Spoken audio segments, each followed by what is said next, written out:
দুনিয়ার মায়া, দুনিয়ার ভালোবাসা সম্পর্কে আলোচনা।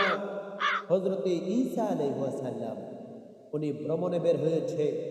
উনি হঠাৎ করে একটি জায়গার মধ্যে বিশ্রাম নিচ্ছে, আরাম করতেছে। এমন সময় উনি দেখতেছেন একজন বয়োবৃদ্ধ মানুষ তার জমিনে কাজ করতেছে। তার হাতে একটি কোদাল রয়েছে, পাশে একটি পাত্র রয়েছে, সে কাজ করতেছে।